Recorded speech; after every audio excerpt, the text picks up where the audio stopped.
Welcome back to my Let's Play for Witches and Vampires, and I actually do recommend flying down here from Ruby's district. Sure, it's only a 10-ring fly, but it drops you down that corner where I was just at, so you're like right next to the boss. You don't have to worry about avoiding people to get over here.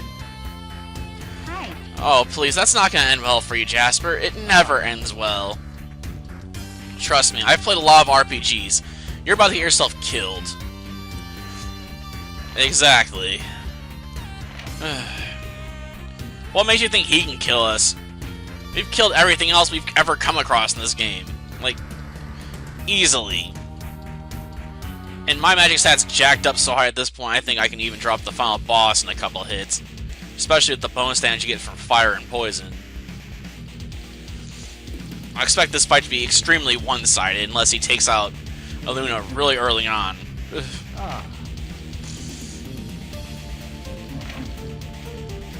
Oh, you're agreeing? Well, we're gonna see how long that lasts. I'm expecting not very long at all.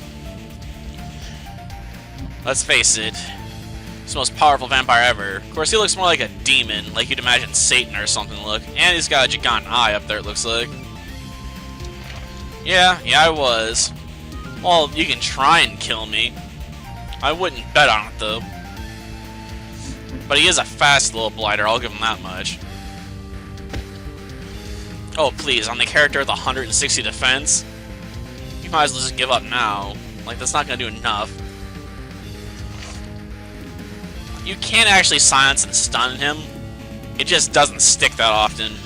He's very, resistant to negative status conditions, so you can try and apply it, but if it doesn't work, don't be surprised.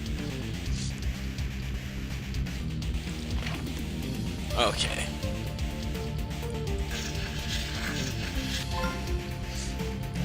Obviously, we're gonna boost our magic stat as much as possible, and with my current build, we'll get up to a bit over 500 total magic strength.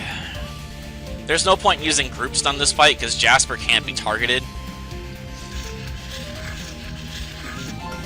Apparently, we're trying to prevent him from being killed to complete his summoning properly, but it doesn't really matter because as soon as he gets his health dropped down to nothing, he's gonna turn on and kill Jasper anyway. Which is going to be happening pretty soon. Oh, he's really focusing on Ruby right now. A bit surprised. You think he'd go after Luna. She's got the lowest defense and is the biggest threat. She has enough offensive power to basically end him. Especially in this state. Sure, I can't drop him in one hit, but the amount of damage I can do with that one attack is really pretty impressive.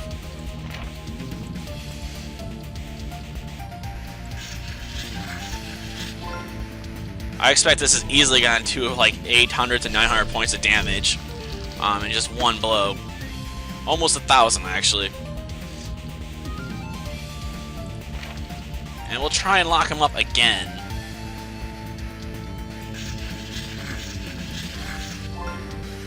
I'm not really counting on it working, but we can keep trying. I mean, if we can lock him up, this fight will become ridiculously easy, because I don't have to worry about healing myself on his attacks.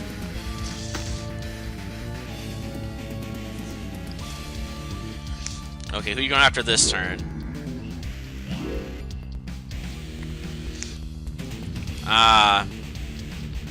The magic buff, or create that counter spell. Darn it. Since I'm not sure what she's doing, I can't attack him right now.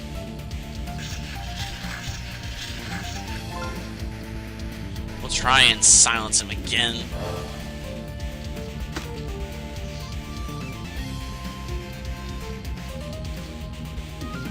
I'm a bit hesitant to do this because we might be setting ourselves up for a pretty impressive fall from grace.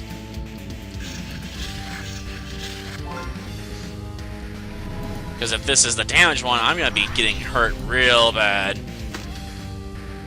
No, it must have been some sort of stat buff. Well, combo. Taking him down right now is more important than a negative status effect.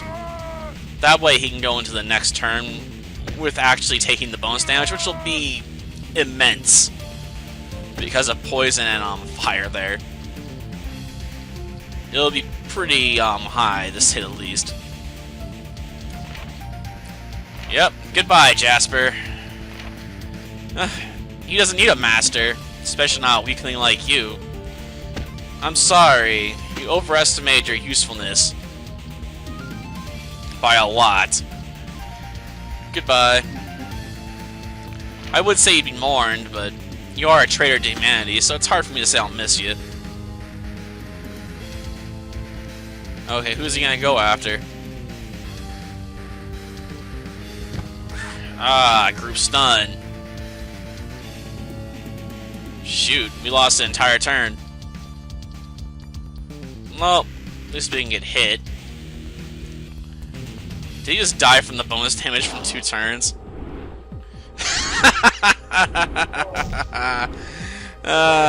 Take that, sucker.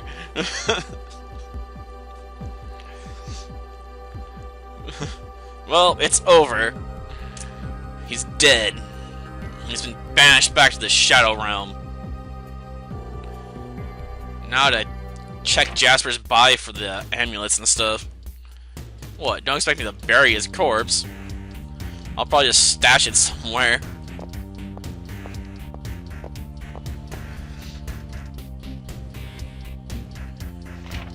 That light? You're not sure what happened to him? Probably.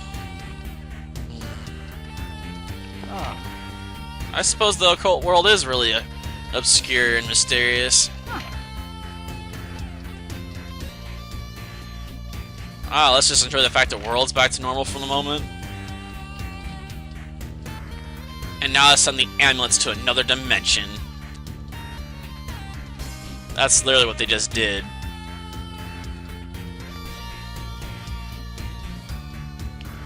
Well, that's that. Yeah, the boss isn't that impressive if you've really jacked up your stats like I have. But to be fair, that's not the fault of the designers, it's my fault for overgrinding so much to the point where I could actually hit over 500 magic power when it came to that fight, because I wanted to be able to get that high.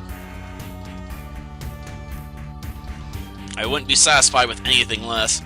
The boost you get from raised magic actually does cap out 86 points. So once you get to a certain level, you can't get any more power from it than 86. Why that is, I'm not sure. So it's not percentage based exactly. After you get to a certain degree, extent of power, I guess you could argue once you get to a certain point, it's almost unimportant if it's percentage or just 86 anyway. You'll have such high attack power you can drop most enemies in this game easily. You saw how well that worked on the final boss. You got the crap tore out of him. Though he does come back in the next game, I believe. Yeah, I think he makes a small appearance. Main boss in that game, though, is a pirate, aka the Wreckers, which we're told don't actually exist, oddly enough. Yeah, when they made this game, I guess they weren't planning on a sequel initially. That's the only explanation I have for why there's so many story contradictions between this one and the sequel. Like you saw in this one, how the character's like, oh, a broom? Like, you can fly through the sky in a broom? That's just a legend. That's the stuff of myths, man. Those don't technically exist. Or really exist. But in the second game, we learned that your mother was a championship broom racer. That's actually within one of the quests. You can talk to this woman that lets you broom racing, and she brings it up. Like, your mom's a legendary broom racer. Didn't you kids know that? Haven't you seen all her trophies from those days? So, yeah. I'm gonna assume they weren't thinking of sequels when they made this game initially. Oh, the extra credit scene. Yep, he is still alive. Despite the fact we tore him a new backside. Well, that does it for this game. Till next time, then. See ya.